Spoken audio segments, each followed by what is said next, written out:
உங்களுடைய பேர் என்னங்க? எந்த தொகுதியினுடைய நாம் தமிழர் கட்சியினுடைய வேட்பாளரா போட்டியிடுறீங்க? என்னோட பேர் சவுந்தரபாண்டியன் லூடர் சேத். நான் கொளத்தூர் தொகுதியில் நாம் தமிழர் கட்சி சார்பாக போட்டிடுறேன். ஓகே. என்ன படிச்சிருக்கீங்க சார்?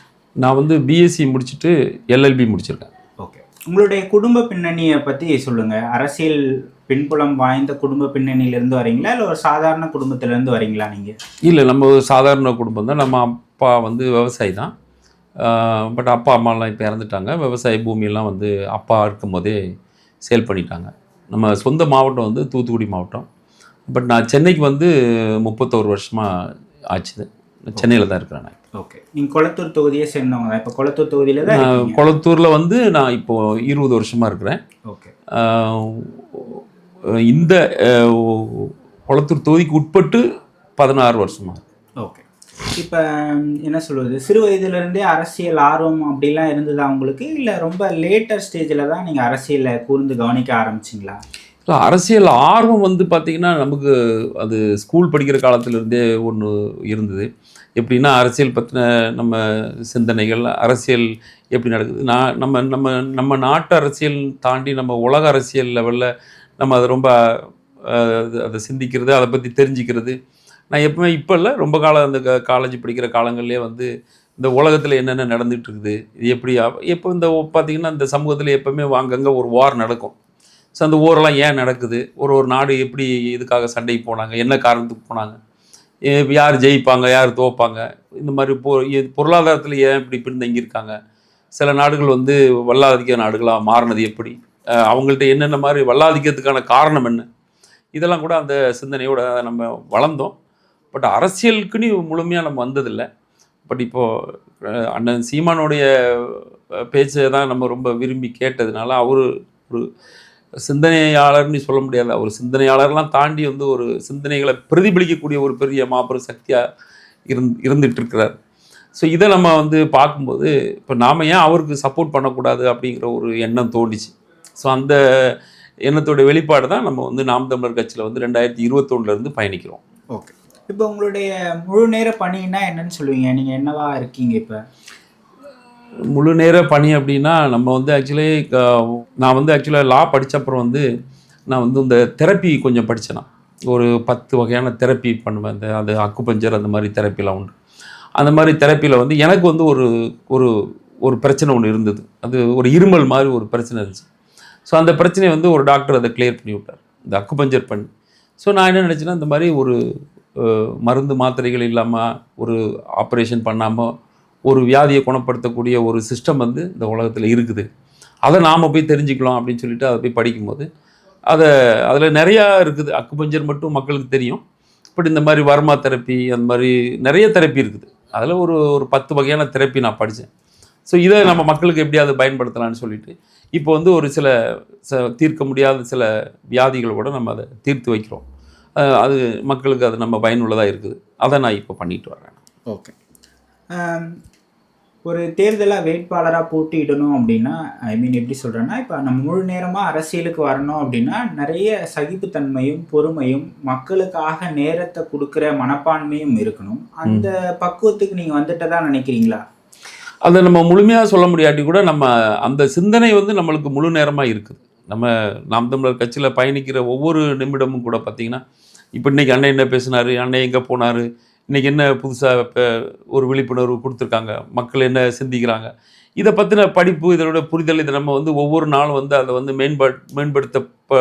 மேம்படுத்திக்கிட்டு இருக்கிறோம். அதை நம்ம ஸோ அண்ணன் முக்கியமான கூட்டங்கள் எல்லாத்துக்கும் நாங்கள் பயணிக்கிறோம்.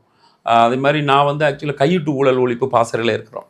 ஸோ இது சம்மந்தமாக மக்களுக்கு டெய்லி இப்போ எங்களுடைய மாநில துணைத் தலைவர் அவர் நானும் எப்போவுமே கூட இருப்போம். ஒருத்தரை சந்திக்கும் போது இந்த மாதிரி லஞ்சங்கள் கொடுக்காதீங்க, அப்படி நீங்கள் லஞ்சம் கொடுத்தீங்கன்னா நம்ம அதை எப்படி லஞ்சத்தை திருப்பி வாங்குறது, இந்த மாதிரி விழிப்புணர்வுகளை நம்ம மக்களுக்கு டே டு டே பேசிஸில் நம்ம செஞ்சிட்ருக்குறோம். அது மாதிரி அரசியல் புரிதல் இல்லாதவங்களுக்கு நம்ம அரசியல் புரிதல் கொடுக்குறோம். இந்த மாதிரி நம்ம டே டு டே பேசிஸில் செஞ்சுட்டு தான் இருக்கிறோம். ஓகே. இப்போ முதல்ல நாம் தமிழர் கட்சிக்கு நீங்கள் 2021 வந்தேன் அப்படின்னு சொன்னீங்க. முதல்ல சீமான் அவர்களை நீங்கள் சந்தித்த தருணம் ஞாபகம் இருக்கா? அந்த சந்திப்பு எப்படி நடைபெற்றது? ஐ திங்க் நான் ஒரு 2-3 முறை நம்ம நேரடியாக அவர் கொஞ்சம் பிஸியான அளவு நம்மளும் நம்ம அவர்கிட்ட போய் நேரடியாக சந்தித்து பேசுகிற அளவுக்கு நம்மக்கிட்ட ஒன்றும் பெரிய காரணங்கள் ஒன்றும் இல்லை. பட் அவர்கிட்ட நம்ம நேரடியாக சந்தித்தது ஒரு ஒரு 3-4 வாட்டி நம்மளை நேரடியாக சந்திச்சிருப்போம். சந்தித்து அவர்கிட்ட நம்ம பேசியிருப்போம். ஓகே. இப்போ உங்களுடைய வேட்பாளர் தேர்வு எப்படி நடைபெற்றது? நீங்கள் அணுகுனீங்களா, இல்லை சீமான் அவர்கள் உங்களை அணுகி நீங்கள் நில்லுங்க, நீங்கள் சரியாக இருப்பீங்க? இப்போ ஏன்னா இப்படி இப்போ ஒரு கட்சியில், ஒரு மாவட்டத்தில், இல்லை ஒரு தொகுதியிலன்னா ஒரு 2000, 3000 இல்லை 4000 பேர் கூட பொறுப்பில் இருப்பாங்க. அவங்களெல்லாம் தாண்டி ஏன் உங்களை வேட்பாளராக தேர்ந்தெடுத்தார்? அந்த உரையாடல் எப்படி நடைபெற்றது, அதை பற்றி சொல்லுங்கள். இப்போது ஆக்சுவலாக நான் என்னுடைய இடம் நம்ம கிளினிக்லாம் நம்ம அண்ணா நகரில் வச்சுருக்குறோம். ஸோ அதில் பார்த்திங்கன்னா நான் அண்ணா நகர் தொகுதி ஒரு கடந்த மே மாதம் போட்டியிடலான்னு சொல்லிட்டு விருப்பம் தெரிவிச்சிருந்தேன் ஆக்சுவலாக. ஸோ பட் அதுக்கப்புறம் அந்த இதில் நம்ம நண்பரை தொடர்ந்து நிற்க போகிறதா சொன்னார். அதனால் நம்ம அதை அவர்கிட்டே விட்டாச்சு. அவர் தான் இப்பவும் அவர் நிற்கிறாரு. அதுக்கப்புறம் நம்ம அதை பற்றின ஐடியா இல்லாமல் இருந்தோம். அதுக்கப்புறம் குளத்தூரில் பார்த்திங்கன்னா நம்மளை நிற்க சொல்லி மற்ற பொறுப்பாளர்கள் சொன்னாங்க. அதுக்கப்புறம் நம்ம அண்ணனை போய் பார்த்து சந்திக்கும் போது அண்ணே நிற்கலாம், பார்த்து நாங்கள் சப்போர்ட் பண்ணுறோம், ஒன்றும் பிரச்சனை இல்லைன்னு சொன்னாங்க. அதனால் நம்ம நிற்கிறோம். ஓகே. கொளத்தூர் தொகுதியில் தான் நீங்கள் இருக்கீங்க. கொளத்தூர் தொகுதியை நீங்கள் ரொம்ப ஆண்டுகளாக பார்த்துட்டு இருப்பீங்க. இப்போ அரசியலே உங்கள் அனுபவத்தில் ஒரு 30 ஆண்டுகளாக பார்த்துருப்பீங்க. நிறைய தேர்தல்களில் நீங்கள் வாக்களிச்சிருப்பீங்க. எந்த வகையில் 2026 தேர்தல் ஒரு முக்கியமான தேர்தலாக நீங்கள் பார்க்குறீங்க? தேர்தல் எல்லாமே முக்கியமான தேர்தல் தான். பட் இந்த தேர்தல் அந்த தேர்தல் சொல்ல முடியாது. ஸோ இப்போ இது ஒரு புது வகையான ஒரு அட்மாஸ்பியர் இங்கே உருவாகிருக்குது. முன்னாடி எப்போவுமே தொடர்ந்து பல காலங்கள் இருமுனை போட்டிகளாக மட்டுமே இருந்திருக்குது. இப்போ நாம் தமிழர் கட்சி ஒரு பெரிய வளர்ச்சி இந்த போன 2024 எலெக்ஷனில் கூட பார்த்திங்கன்னா ஒரு பெரும் வளர்ச்சி ஏற்பட்டது. ஸோ இப்போ அதை விட ஒரு பெரிய வளர்ச்சி ஏற்பட்டிருக்குது. அது நம்ம தேர்தலுக்கு அப்புறம் தான் நம்ம அதை சொல்ல முடியும். ஏன்னா நம்ம ஜனநாயகத்தில் எவ்வளோ வாக்கு பதிவிட்டிருக்கோ அதை வச்சு தான் நம்ம எல்லாம் சொல்ல முடியும். கரெக்டாக? ஸோ அந்த மாதிரி நம்ம இந்த 26க்கு அப்புறம் ஒரு ஒரு பெரிய ஒரு கட்சியாக நம்ம நாம் தமிழர் கட்சி வளர்ந்துருக்குங்கிறத நம்ம எல்லோரும் பார்க்க போகிறோம். இப்போ அது ஒரு மும்முனை போட்டியாக இருக்கிறதா இருந்தது. இப்போ நடிகர் விஜய் வந்திருக்கிறார் அரசியலுக்கு. ஸோ அவரு பின்னாடியும் ஒரு ஜனம் அவருக்கு வாக்களிக்க இருக்காங்க. அது எவ்வளவு வாக்கு கிடைக்கும்னு சொல்ல முடியாது. ஏன்னா அவர் ஏற்கனவே எந்த ஒரு அரசியலையும் போட்டியாளராக இதுவரை அவர் இருந்ததில்லை, போட்டிக்கு வந்ததில்லை. அவர் நாம் 2026க்கு அப்புறம் அவருடைய சக்தி என்னங்கிறது நம்மளுக்கு தெரியும். இப்போ அது ஒரு 3 முனை போட்டி, இப்போ 4 முனை போட்டியாக நம்ம வச்சு மக்கள் பார்க்க ஆரம்பிச்சிருக்கு. ஸோ இதான் தமிழ்நாட்டை பொறுத்த வரைக்கும் 4 முனை போட்டியாக நம்ம ஒரு எலெக்ஷனை சந்திக்க போகிறது இதான் முதல்ல நினைக்கிறேன். அதனால் இது கொஞ்சம் வித்தியாசமாக இருக்கும்னு நான் நம்புகிறேன். ஓகே. இப்போ உங்கள் குடும்பத்தில் நீங்கள் இந்த மாதிரி அரசியலில் நிற்கிறீங்க, இல்லை தேர்தலில் போட்டி போடுறேன்னு சொல்கிறப்ப உங்கள் மனைவியோ உங்கள் பிள்ளைகளோலாம் என்ன சொன்னாங்க சார்? இல்லை, அவங்க இது பற்றின பெரிய கருத்துக்கள் ஒன்றும் தெரியப்படுத்தலை என்கிட்ட. ஏன்னா இது அவங்க அந்த மாதிரி எதுவும் முக்கியமான தொகுதியில் நிற்கிறீங்க இல்லையா, அதனால் கேட்குறேன். இல்லை, இதுவரை எனக்கு அவங்கக்கிட்ட அந்த மாதிரி ஒப்பீனியன் ஒன்று சார். ஓகே. இப்போ 2021 கட்சிக்கு வந்தேன் அப்படின்னு சொன்னீங்க. கையூட்டு ஒழிப்பு பாசறையில் நீங்கள் இருக்கீங்க இல்லையா? இப்போ இந்த 5 ஆண்டுகளில் நீங்கள் செய்த மக்கள் பணி இல்லை கட்சிக்காக செஞ்ச பணிகள்னா என்ன குறிப்பிட்டு சொல்லுவீங்க? இதை நான் செஞ்சுருக்கேன் அப்படின்னா. இப்போ நம்ம ஊழல் ஒரு கையூட்டுக்கு பண்ணாமலே நம்ம சில வேலைகளை அரசு வேலைகளை நம்ம முடித்து கொடுத்துருக்குறோம். இப்போ நானும் எங்களுடைய இன்னொரு துணைத் தலைவர் மாநிலத்தில் அவரும் சேர்ந்து சில லஞ்சம் வாங்கிட்டு வேலை முடிச்சு கொடுத்துருப்பாங்கல்ல, அந்த மாதிரி அதிகாரிகள்ட்ட இருந்து அந்த லஞ்சத்தை நாங்கள் திருப்பி வாங்கி கொடுத்துருக்குறோம். இந்த மாதிரி பணிகளை செஞ்சுருக்குறோம். லஞ்சம் கொடுக்காமலே அந்த வேலைகளை எப்படி முடிக்கலாம் அப்படிங்கிற விஷயங்கள், நிறைய விஷயங்கள் அந்த வேலைகளை முடிச்சும் கொடுத்துருக்குறோம். நிறைய பேருக்கு இப்போ சட்டமன்ற உறுப்பினர் பதவிக்காக நீங்கள் போட்டிடுறீங்க. இப்போ சட்டமன்ற உறுப்பினர்னா யார், அவருக்கு என்னென்ன அதிகாரங்கள் இருப்பதாக நீங்கள் பார்க்குறீங்க? ஆக்சுவலி எனக்கு என்னுடைய புரிதல் படி பார்த்தீங்கன்னா சட்டமன்ற உறுப்பினராக ஒரு பெரிய அதிகாரம் இருக்குன்னு நான் சொல்ல முடியாது. ஏன்னா அதுக்கு மேலே அமைச்சர்கள் இருக்காங்க, முதலமைச்சர் இருக்காங்க. அந்த அந்த அதிகாரம் எல்லாமே முதலமைச்சருக்கு தான் இருக்கும். அதுக்கப்புறம் அவர் அமைச்சருக்கு அந்த அதிகாரத்தை பிரித்து கொடுக்குறாரு. ஸோ எம்எல்ஏக்கு நீங்கள் சொல்லி பார்த்தீங்கன்னா ஒரு லிமிட்டடான ஒரு விஷயந்தான். பட்டு நம்மளுடைய அண்ணன் ஆட்சிக்கு வராமல் ஒரு பெருமாற்றத்தை இந்த சமூகத்தில் ஏற்படுத்த முடியும்னு நம்ம சொல்ல முடியாது. பட் நம்ம ரெப்ரசன்டேஷன் இல்லாமலும் நம்ம கட்சி வளரவும் வளரும் இல்லையா? இப்போ எம்எல்ஏவுடைய எண்ணிக்கையை வச்சு தானே நம்ம கட்சி எவ்வளோ வளர்ந்துருக்குன்னு நம்ம சொல்ல போகிறோம். அதனால் கட்சி வளர்ச்சிக்கு வந்து எம்எல்ஏவோட இது தேவை. மற்றபடி நம்ம கட்சி முழு ஆட்சி அதிகாரத்துக்கு வரும்பொழுது தான் மாற்றங்களை நம்ம எதிர்பார்க்க முடியும். ஏன்னா இங்கே நிறைய சிக்கல்கள்லாம் இருக்குது. நீங்கள் வேற ஒரு அரசு அமைஞ்சிருக்க நேரங்களில் வெறும் எம்எல்ஏ மட்டும் இருந்து அந்த தொகுதியை பெரிய மேம்படுத்த முடியும் அப்படிங்கிறது வந்து ரொம்ப கஷ்டம்தான். பட் நம்ம முடிஞ்சது என்ன உண்டோ நம்ம அது நம்மளுடைய அதிகார வரம்புக்குட்பட்டு என்ன உண்டோ நம்ம அதை எவ்வளோ பெஸ்ட்டாக செய்ய முடியுமோ நம்ம அதை செய்யலாம். தேர்தல் தேதி அறிவிச்சிட்டாங்க. உங்களுடைய பிரச்சாரங்களா நீங்க என்னவெல்லாம் முன்வைக்கலாம் அப்படின்னு இருக்கீங்க? இப்போ கொளத்தூர் தொகுதியில ஒரு 3 லட்சம் வாக்காளர்கள், 2,07,000 வாக்காளர்கள், 2,07,000 வாக்காளர்கள். அந்த 2,07,000 வாக்காளர்கிட்ட நீங்க என்னமா பிரச்சாரத்தை முன்வைக்க போறீங்க? இது வந்து ஒவ்வொரு தொகுதியில் ஒவ்வொரு ஏரியா மக்களும் ஒவ்வொரு விதமான பிரச்சனைகளை சந்திச்சுட்டு இருக்காங்க. இப்போ ஒரு இடத்துல வந்து பார்த்தீங்கன்னா அவங்களுக்கு வந்து கடந்த 20 ஆண்டுகளாகவே வந்து இந்த இப்போ கடந்த 15 ஆண்டுகளாக வந்து ஐயா ஸ்டாலின் வந்து முதலமைச்சராக இருக்கிறார், அந்த தொகுதியுடைய எம்எல்ஏயாக இருக்கிறாரு. இந்த 3 முறையை தேர்ந்தெடுக்கிறார். முதல் முறை அவர் வந்து எம்எல்ஏயாக இருந்தார், 2வது முறை அவர் வந்து துணை எதிர்க்கட்சி தலைவராக இருந்தார். இப்போ கடைசியில் வந்து அவர் தேர்ந்தெடுக்கப்பட்டு முதலமைச்சரானார். பட் இந்த 15 வருட ஆண்டுகளில் வந்து அவர் கொடுத்த வாக்குறுதிகள் ஒவ்வொரு ஏரியாலுமே அவர் நிறைவேற்றலை. அது அவர் தமிழ்நாட்டுக்கே அவர் நிறைவேற்றலை. 1-2 விஷயங்களை அவர் நிறைவேற்றினதாக சொல்கிறாங்க. பட் ரொம்ப அடிப்படையான சப்ஜெக்டை நிறைவேற்றலை. இப்போ ஒரு மகளிருக்கு 1000 ரூபாய் கொடுக்குறாங்கங்கிறதுனால ஒரு குடும்பம் பெரிய லெவலில் முன்னேறி வந்துடணும்லாம் சொல்ல முடியாது. பட் ஏதோ உரிமை தொகை அப்படின்னு சொல்லி கொடுக்குறாங்க. அதை ஒரு சிலர் வந்து அதை அக்செப்ட் பண்ணி எங்களுக்கு நல்லா இருக்குன்னு சொல்கிறாங்க. பட்டு அது எந்த அளவுக்கு கரெக்டுன்னு நம்ம சொல்ல முடியாது. பட் எல்லாரும் அப்படி வாழ்வாதாரத்தை முன்னேறிட்டாங்களான்னு நம்ம சொல்லணும். பட் இப்போ லோக்கலில் பார்த்தீங்கன்னா நிறைய இடங்களில் வந்து பட்டா கொடுக்காம 15 வருடங்களாகவே பட்டா கொடுக்குறேன்னு சொல்லிட்டு கொடுக்காமலே வச்சுருக்கிறாங்க. அது என்ன காரணங்கிறது தெரியல. ஒன்று கொடுக்குறேன்னு சொல்லிட்டு ஒவ்வொரு எலெக்ஷன் வரும்போது நாங்கள் கொடுக்குறேன்னு சொல்கிறாங்க. இப்போ 2011 எலெக்ஷன் நடந்துச்சு, அதில் கொடுக்குறேன்னு சொல்லி கொடுக்கல. 2014, 16, 19, 21, 24 இப்போ பார்த்தீங்கன்னா ஒரு 5-6 எலெக்ஷன் நடந்து முடிஞ்சிருக்குது.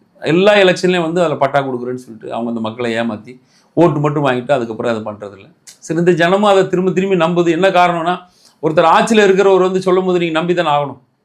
பாமர ஜனங்களுக்கு ஒன்றும் பெரிய அறிவுலாம் இருக்காது. அவங்களுடைய வாழ்வாதாரத்துக்கே அவங்க டெய்லி போராடிக்கிட்டு இருக்க நேரத்தில் இவ்வளோ சிந்தனைகளை ஏற்படுத்த முடியாது அவங்கள்ட்ட.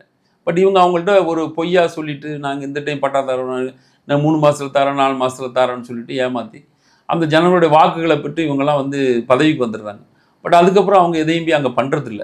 இப்போ கொளத்தூர் தொகுதியில் வந்து இப்போ நீங்கள் ஒரு 10-20 நாளைக்கு முன்னாடி நடந்த மேட்ரு இந்த 5 வருஷத்தில் அவர் எதாவது பண்ணியிருந்தேன்னா அந்த தொகுதி உண்மையிலே நல்லா இருந்திருக்கும். ஒரு முதலமைச்சர் தொகுதினா ஒரு வித்தியாசமான ஒரு சூழல் ஏற்படுத்தியிருக்கலாம். ஆனால் அவங்க அந்த அளவுக்குலாம் பண்ணலை. பட் இப்போ இந்த ஒரு ரோடை போட்டிருக்காங்க, கொஞ்சம் இந்த பார்க்கெல்லாம் வச்சு இந்த ஒரு குறுகிய காலகட்டத்தில் இந்த எலெக்ஷனுக்காக இவ்வளோ வேலைகள் பண்ணிக்கிட்டு இருக்கிறாங்க. ஓகே, இப்போ நீங்கள் நான் நிறைய செய்திகளில் பார்க்கும்போது ஸ்டாலின் அவர்கள், அதாவது நம்மளுடைய முதலமைச்சர் அவர்கள் கொளத்தூரில் இதை திறந்து வச்சார் அப்படின்னு ஒரு 3 மாதத்துக்கு ஒரு வாட்டியாவது நிறைய செய்திகள் வரும். அந்த மாதிரி இப்போ கொளத்தூர் தொகுதிக்கு ஒரு அடிப்படையாக நிறைய விஷயங்களை பண்ணி தானே இருக்கிறார் அவர். முக்கியமாக நான் பார்க்குறது என்னென்னா, இந்த நான் முதல்வன் ஸ்கீம், அந்த ஸ்கீமில் நிறைய நூலகங்களை திறந்து வச்சிருக்கிறார். முதல்வர் படிப்பகம் நூலகங்களில் அங்கே திறந்து வச்சிருக்கிறார். போட்டித் தேர்வுகளுக்கு படிக்கிற மாணவர்களுக்காக நிறைய விஷயங்களை இந்த அரசாங்கம் செஞ்சுக்கிட்டே இருக்காங்க இல்லையா? அதெல்லாம் நீங்கள் ஒரு வளர்ச்சி திட்டமாக பார்க்கலையா? அதாவது சமூக மாற்றம்ங்கிறது வந்து ஒரு பெரிய மாற்றம். அந்த மாற்றத்தை இவங்க ஏற்படுத்தலை. இவங்க தேர்தல் அரசியலுக்காகவும் இந்த வாக்கு அரசியலுக்காகவும் செய்ய வேண்டிய வேலைகள் தான் செஞ்சுருக்காங்களே ஒழிய இந்த உண்மையிலே இந்த மக்கள் வந்து இந்த சமூகத்தில் வந்து பொருளாதார ரீதியாக வளரணும் அப்படிங்கிற சிந்தனையோடலாம் இவங்க எதுவுமே செய்யலை. இங்கே இதை செஞ்சுருக்கா அதை இது வந்து இந்த ஒரு பகட்டாக நீங்கள் காமிச்சிட்டு இந்த மக்களை கவர்ந்து ஓட்டு வாங்குறதுக்கு தான் பண்ணியிருக்கிறாங்க. மற்றபடி வந்து இந்த மக்களுக்கு வேறு எதாவது பண்ணியிருக்காங்கன்னு இப்போ நான் ஒரு சின்ன சாதாரணமாக தான் ஒன்று சொல்கிறேன். நம்ம டே டு டே பேசிஸில் வந்து ஒரு மனிதன் தன் வீட்டிலேருந்து ஒரு அலுவலகத்துக்கு போகணும், அவனுடைய தொழில் செய்கிற இடத்துக்கு போகணும். இந்த அடிப்படையான ஒரு ரோடு வசதியே வந்து இந்த 16 ஆண்டுகளுக்கு அப்புறம் ஒரு ரோடை போடுறதுக்கு இன்னைக்கு தெரிஞ்ச அவருக்கு வந்து ஏன் 16 ஆண்டுகள் அது தெரியல? அப்போ அதை போடணுங்கிறது தெரிய தானே செஞ்சுருக்குது. இன்னைக்கு போட்டிருக்காரு இல்லையா, அதை அன்றைக்கே போட்டிருக்கலாமே. நான் சொல்கிற பாயிண்ட் புரியுதா உங்களுக்கு? இப்படி சின்ன சின்ன வேலைகளை அவர் செஞ்சுருக்காருன்னு சொல்கிறத இன்னைக்கு தானே செஞ்சுருக்கிறாரு. இது எவ்வளோ செய்ய வேண்டிய வேலைகள் வருது. எங்கள் தொகுதினா ஒரு சின்ன இடமாங்க, அதுக்கு எவ்வளோ வேலைகளை செய்ய வேண்டியது. இப்போ நான் என்ன சொன்னால், அவர் ஒரு முதன்மை அமைச்சராக வந்து அவர் வந்து குளத்தூரை மட்டும் செய்யணும்னு அவசியம் இல்லையா, அவர் தமிழ்நாடு பூரா செய்யணுமே. எங்கே செஞ்சுருக்கிறாங்க? வெளியே சொல்ற மாதிரி மக்களுக்கு ஒரு பகட்டான அரசியல் தான் பண்ணிட்டு இருக்காங்க. அது வாக்கு அரசியல் தான். நிறைய முக்கியத்துவம் கொடுக்குறாங்க இல்லையா? பள்ளி கல்வித்துறைக்கு தான் அதிக பட்ஜெட் நம்ம ஒதுக்குறாங்க. அதுக்கப்புறமாக வந்து மாவட்டம் தோறும் புத்தக கண்காட்சிகள் நடத்துறாங்க, நிறைய நூலகங்களை திறந்திருக்கிறாங்க, அறிவுசார் மையங்கள் நிறைய திறந்திருக்கிறாங்க. இந்த போட்டித் தேர்வுக்கு படிக்கிற மாணவர்களுக்காக நிறைய விஷயங்களை அவங்க அரசாங்கம் வந்து பண்றாங்க. சரி, எத்தனை பேர் இங்க இருந்து படிச்சு ஐஏஎஸ் ஆயிட்டாங்க? இப்போ ஒரு 56 பேர் கிளியர் பண்ணியிருக்காங்க இல்லையா? இப்போ ஒரு ரீசெண்டாக வந்ததுல அது வந்து இவங்க படிச்சதுல இருந்து நான் சொல்ல மாட்டேன். அந்த ஸ்டாட்டிஸ்டிக்ஸ் வேணால் எடுத்து கொடுக்குறேன் உங்களுக்கு. நான் இது இப்போ இந்த அரசு சப்போர்ட்டில் பண்ணியிருக்கிறதுக்கு வாய்ப்புகள் எனக்கு தெரிஞ்சு கம்மி தான். ஏன்னா ப்ரைவேட்டாக நிறைய பேர் நடத்துகிறாங்க, அதுலேருந்து ஒருவேளை தேர்வாயிருக்கலாம். நான் ஒன்று கேட்குறேன், இந்த மக்களுக்கு சாராயத்தையும் கொடுத்துட்டு போதைப் பொருட்கள் எல்லாம் ஃப்ரீயாக நடமாட விட்டுட்டு அதுக்கப்புறம் நான் உங்களுக்கு கல்வி தர்றேன், உங்களுக்கு நான் வந்து லைப்ரரிலாம் திறந்து வைக்கிறேன், படிங்க போங்க, இது என்ன மீனிங்? இது உங்களுக்கு எதாவது அர்த்தம் புரியுதா? அடிப்படையாக இதையும் செஞ்சுட்டு அதையும் செஞ்சால் என்ன அர்த்தம் இருக்குது? நீங்களே சொல்லுங்க. நீங்க போதைப் பொருள் இங்க நடமாட்டம் இருக்கு, அது உண்மைதான். ஆனா அதை மாத்தணும். இப்ப ஒரே நாள்ல செய்யக்கூடியது இல்லையா? ஒரே நாள்ல செய்ய மாட்டாங்க. இப்போ டாஸ்மார்க் வந்து இப்போ அவங்க முதல்ல வரும்போது என்ன சொன்னாங்க? அவங்க நாங்கள் ஆட்சிக்கு வந்தோடனே கனிமொழி அக்கா என்ன சொன்னாங்க? 2016 சொன்னாங்க. அதுதான் அவங்க தோல்வியை தழுவினாங்க தான். அதை பார்த்துதான் 21 அதனால சொல்லலை. அதுக்கப்புறம் 26 வந்து நாங்கள் சாராய கடையை பூட்டுறோன்னு சொல்லலை, அப்படித்தானே?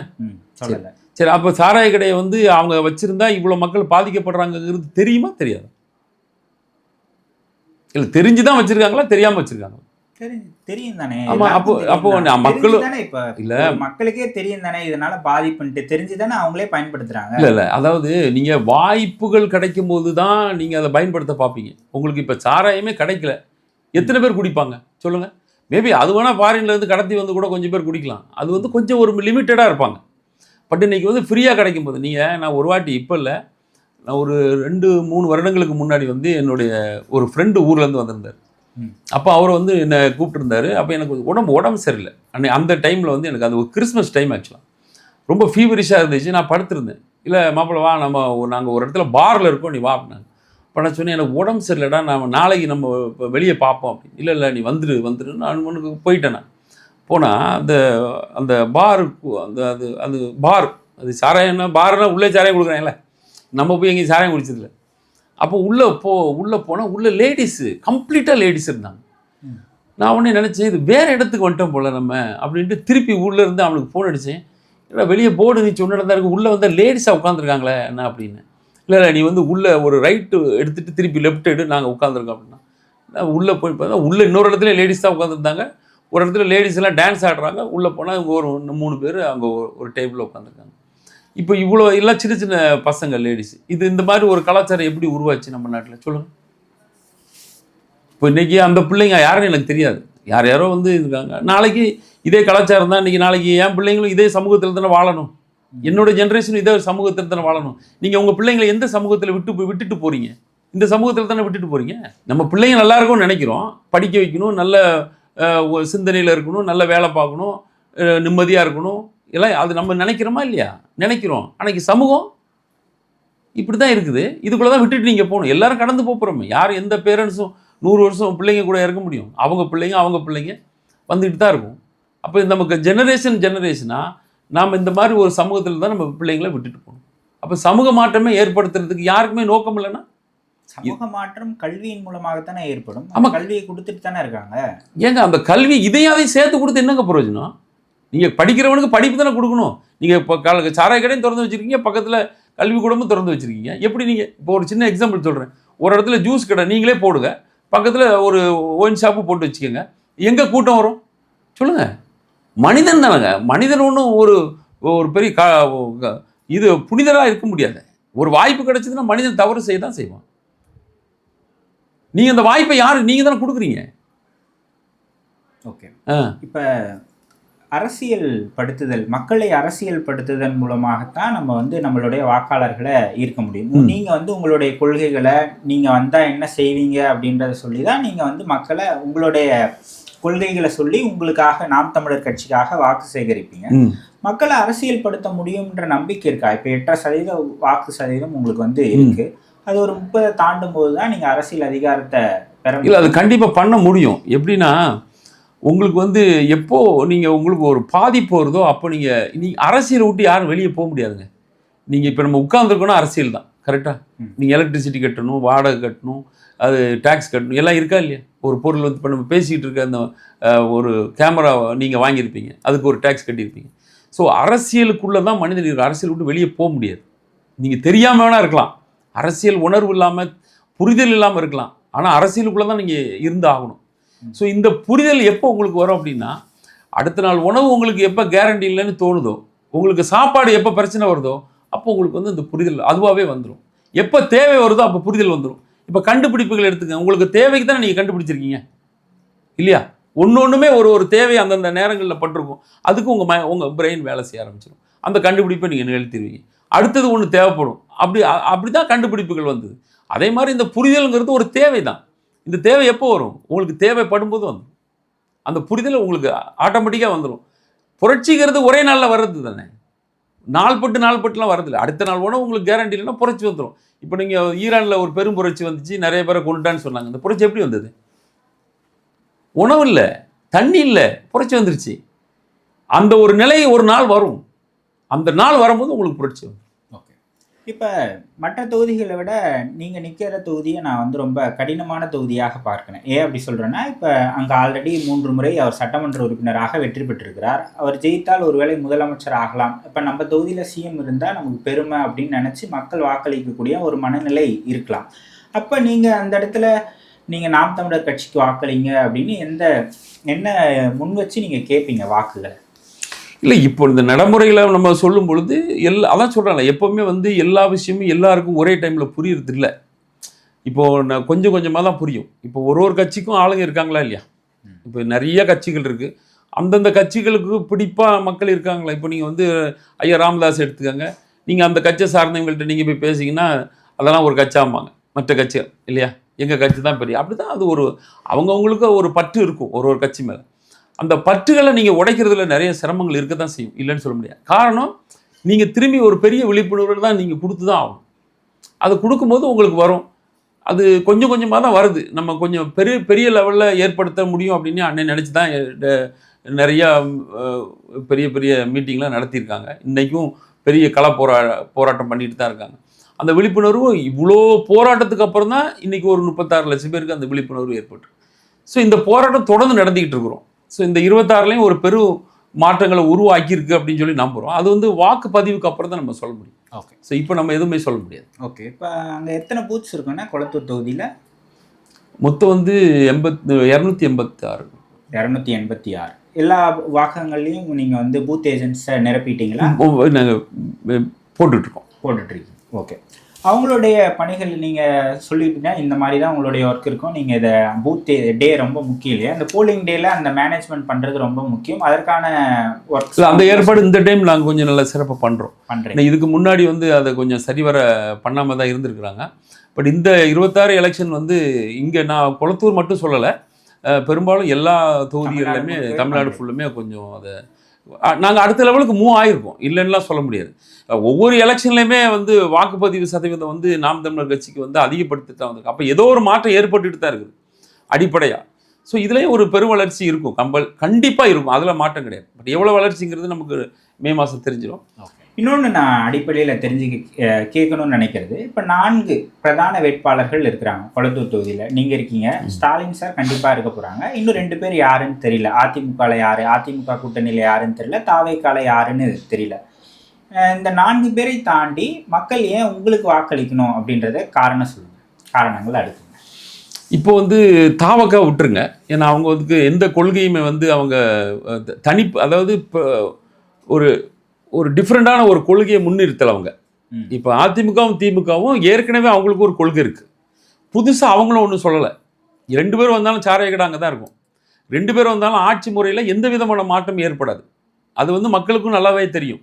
இப்போ அவங்களுக்கு நம்ம என்ன விழிப்புணர்வு கொடுக்குறோம் அப்படின்னா, அவங்களுக்கு இலவசமாக நாங்கள் கல்வி கொடுக்குறோன்னு சொல்கிறோம். விவசாயத்தை வந்து நாங்கள் வந்து அரசியல் விவசாயம் பண்ணுறதுக்கு நாங்கள் வந்து கவர்மெண்ட்டு வேலையை அதை மாற்றுறோன்னு சொல்கிறோம். நல்ல சுகாதாரமான ஹாஸ்பிட்டல்ஸ் கொடுக்குறோம்னு சொல்கிறோம். ஆரோக்கியத்துக்கான ஹாஸ்பிட்டல் நாங்கள் கொடுக்குறோன்னு சொல்கிறோம். இந்த மாதிரி வந்து இந்த வரும்போது போதைப் பொருட்களை வந்து நம்ம நிரந்தரமாக நிப்பாட்டுறோன்னு சொல்கிறோம். இதை வந்து எல்லாரும் எப்படி எந்த டைமென்ஷனில் எடுத்துக்கிறாங்கங்கிறது நம்ம சொல்ல முடியாது. பட் இந்த விழிப்புணர்வை நம்ம எல்லா இடத்துலையுமே நம்ம கொடுத்துருக்குறோம். நம்ம இப்போ அன்னை வந்து என்ன ஆட்சி முறை கொண்டு வர போறாரு அப்படிங்கிறது தானே, அதுதானே அடிப்படையே. நாங்கள் வந்தால் என்ன பண்ண போறோம்னா என்ன மாதிரி ஆட்சி முறை தான் எங்களோட ஆட்சி முறை. அப்போ அதுக்கு நிறைய கிரிட்டிசிசம்லாம் இருக்கும். எப்பவுமே வந்து நீங்கள் புதுசாக ஒன்று சொல்லும் பொழுது வந்து அதை கிரிட்டிசைஸ் பண்ண தான் சொல்லுவாங்க. இப்போ அன்னை சொல்கிறாரு நீங்கள் ஆடு மாடு வளர்க்கணும், கோழி வளர்க்கணும் அப்படிங்கிறாங்க. அதெல்லாம் வந்து அப்போ நாங்கள் திருப்பி போய் ஆடு மாடு வளர்க்கணுமா அப்படின்னா, அப்போ உனக்கு வந்து நீ இப்போ முட்டை சாப்பிடக்கூடாது, நீ கறி சாப்பிடக்கூடாதுல்ல. அப்போ ஆடு மாடு எங்கேருந்து வரும்? யாரோ ஒருத்தர் வளர்த்தா தானே வரும். இப்போ உணவு பற்றாக்குறை நீங்கள் வராத வர உங்களுக்கு தெரியல. எவ்வளோ நாடுகள் உணவு பற்றாக்குறையில் நமக்கு தெரியலங்க. அங்கெல்லாம் அதெல்லாம் அந்த விழிப்புணர்வு கூட நம்ம இப்போ 1969 ஒரு விஷயத்தை கேளுங்க. 1969 பாராளுமன்றத்தில் வந்து ஒரு சட்டம் ஏற்ற போனாங்க. என்ன சட்டம் அப்படின்னா, ஒவ்வொரு ஒரு இந்திய பிரஜையும் வந்து இந்திய நாட்டோடைய அடிப்படை உரிமை என்ன அப்படிங்கிறத தெரிஞ்சுக்கணும் அப்படிங்கிறதுக்கு ஒரு சட்டம் ஏற்றினாங்க. அந்த சட்டத்தை இன்னைக்கு வரை ஏற்றலைங்க. அதுக்கு இன்னைக்கு வரை சப்போர்ட் கிடைக்கலங்க. அப்படியே சொல்றீங்க ஏற்றலை. ஓகே, கொண்டு அந்த பில்லை பாஸ் பண்ணவே மாட்டேங்கிறாங்க. அப்போ நீங்க வந்து நீங்க ஒரு 2 வீலர்ல போறீங்க, போலீஸ் வந்து உங்களுடைய கீ எடுக்கிறாங்க. அவங்களுக்கு அந்த உரிமை கிடையாது. ஆமா, எந்த உரிமை இல்லை. அதை செய்யறாங்க. ஏன் நீங்க அவனுக்கு பயந்து நம்ம காசு கொடுத்துட்டு எல்லாம் போயிடுறாங்க. அப்போ நம்ம அந்த அடிப்படை உரிமையே என்னன்னு நம்மளுக்கு தெரியாத அளவுக்கு இந்த கடந்த 75-77 ஆண்டுகளா நம்ம மக்களை வச்சிருக்கிறாங்க இந்தியா ஃபுல்லும். இந்த ஒரு சின்ன புரிதல் கூட நம்மள்கிட்ட வரல. சரி, இது எவ்வளோ நம்ம சொல்கிறோம். இதெல்லாம் நம்ம அதான் அண்ணே சொல்கிறார்ல, நீங்கள் அதிகாரம் வராமல் நீங்கள் எந்த மாற்றத்தையும் ஏற்படுத்த முடியாது. அதிகாரம் நம்மளுக்கு கிடச்சிச்சின்னா இந்த மாற்றங்களை நம்ம ஏற்படுத்தலாம். 100% ஏற்படுத்தும். அதில் மாற்றம் கிடையாது. ஓகே, இப்போ அந்தந்த கட்சிக்காரங்க இருப்பாங்க. இப்போ எல்லா தொகுதியிலுமே அந்தந்த கட்சிக்கான சப்போர்ட் ஒரு குறிப்பிட்ட சதவீதம் இருக்கும். அதை தாண்டி பொதுமக்கள் இருப்பாங்க. அந்த பொதுமக்கள் யாருக்கு வாக்களிக்கிறாங்களோ அவங்க தான் வெற்றி தோல்வியை தீர்மானிப்பாங்கன்னு வச்சுக்கிங்களேன். இப்போ பொதுமக்கள் வாக்குகளை கவர்வதற்கோ அல்லது வந்து இது எங்களுக்கு ஓட்டு போடுங்கன்னு சொல்வதற்கோ தான் அவங்க இலவசங்களை முன்வைக்கிறாங்க. நாங்கள் வந்தால் பெண்களுக்கு 2000 ரூபாய் கொடுப்போம். 2 கட்சியுமே 2000 சொல்லியிருக்காங்க. தாவேக்கா 2500 சொல்லியிருக்கிறாங்க. பெண்களுக்கு ஃப்ரீ பஸ்ன்றது ஆண்களுக்கு ஃப்ரீ பஸ்ஸாக விடுவோம் அப்படின்னு அதிமுக சொல்லியிருக்கிறாங்க. இந்த மாதிரியான இலவச திட்டங்களை மற்ற கட்சிகள் முன்வைக்கும்போது நாம் தமிழர் தொடர்ச்சியாக இலவசங்களை எதிர்க்கிற ஒரு கட்சியாகவே இருக்கு. இப்போ மக்கள் அதை விரும்பி தானே ஏற்றுக்கிறாங்க. அப்போ நம்ம வந்து மக்களோடு இணைந்து அல்லது அந்த வேவை நீங்கள் எடுக்க மாட்டீங்க. சரி, இப்போ தாவேக்கா இந்த விஷயத்தில் தாவேக்காவுடைய சப்ஜெக்டை கொஞ்சம் பார்ப்போம். இப்போ தாவேக்கா வந்து முதல்ல வரும்பொழுது அவர் வந்து இலவசத்தை எதிர்த்தாரா ஆதரிச்சாரா? ஒரு நிமிஷம் எதிர்த்தாரு. அந்த பெண்கள் எல்லாரும் இன்னைக்கு கூட அந்த ரீல்ஸ் எல்லாம் ஓடிட்டு தான் இருக்குது. என்னது இலவசம் வேண்டாம் இன்னும் சொல்லி அவங்களே வந்து கொடி பிடிச்ச இதெல்லாம் இருக்குது. அதே தொண்டர்கள் இலவசத்துக்கு எகென்ஸ்டாக, ஏன்னா தலைவர் எகென்ஸ்டாக பேசுகிறாரு. அதனால் அந்த தொண்டர்களும் இலவசம் வேண்டான்னு சொல்லி டிக்ளேர் பண்ணுறாங்க. இது இன்னைக்கு இப்போ நடந்த மேட்ரு. இப்போ இந்த கடந்த அவர் விஜய் ஆரம்பித்து ஒரு 2 இயர்ஸ் இருக்குமா, 2 வருஷம். இந்த 2 வருஷத்துக்குள்ளே தான் இந்த அதே மக்கள் தான், இதே இளைஞர்கள் தான். இன்னைக்கு தமிழ்நாட்டில் இருக்க இளைஞர்கள் ஆண்களை விட பெண்கள் இதை அதிகமாக சொன்னாங்க. எங்களுக்கு இலவசம் வேண்டாம், எங்களுக்கு இந்த மகளிர் உரிமை தொகை வேண்டாம். இதுக்கான வீடியோலாம் உங்களுக்கு நான் கொடுக்குறேன். உங்களுக்கு வேண்டாம்னு சொல்லிட்டுலாம் பெரும் போராட்டம். போராட்டம்னா அவங்க கொடி பிடிச்சி அதெல்லாம் காமிச்சிருந்தாங்க. அப்போ அவங்களுக்கு வேண்டாங்கிற ஒரு எண்ணங்களும் கூட இருக்கத்தான் செய்யுது, இல்லைன்னுலாம் சொல்ல முடியாது. இப்போ கொடுக்குறதே கூட திணிப்பு தான் எனக்கு தெரிஞ்சு. இப்போ விஜய்க்கு திருப்பி யாரோ சொல்லியிருப்பாங்க, இல்லை இந்த மக்களுக்கு கொஞ்சம் பணங்கனா கொடுத்தா தான் ஓட்டு போடுவாங்க அப்படி சொல்லி ஏதோ இது வந்து அரசியலில் மேல்மட்டத்தில் வந்து இப்போ அவங்க கொடுத்து நம்ம கொடுக்க வேண்டாம்னு சொன்னால் மக்கள் வந்து நமக்கு ஓட்டு போட மாட்டாங்களோ அப்படி சொல்லி திரும்ப அதை மாற்றுறாங்க. திருப்பி நாங்கள் 2500 தரோம், அடுத்த இலவசங்களெல்லாம் இன்னும் நிறைய கொடுத்தாரு.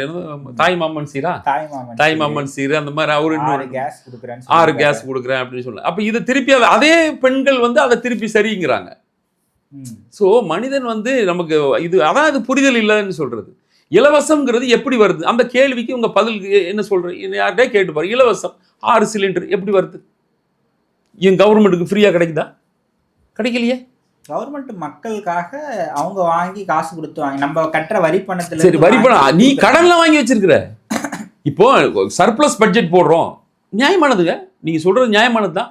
இப்போ நான் வந்து ஒரு 5 லட்சம் கோடி ரூபா இப்போ பட்ஜெட் இல்லை அப்படின்ட்டு இப்போ எஜுகேஷனுக்காகவோ ஹையர் எஜுகேஷனுக்காகவோ செலவு பண்ணாமல் இருக்க முடியாதுல்ல. நம்ம ஹாஸ்பிட்டல்ஸ்க்காக செலவு பண்ணி தான் ஆகணும், எஜுகேஷனுக்காக செலவு பண்ணி தான் ஆகணும். கல்வி கொள்கையில் எடுத்துக்கிட்டிங்கன்னா நம்ம பொதுவாக மக்களுக்கு தெரிஞ்சது இன்ஜினியரிங்கு, டாக்டர். கரெக்டாக இந்த 2 தான் எல்லாருக்கும் படிப்புனாலே இந்த 2 தான் சொல்லுவாங்க.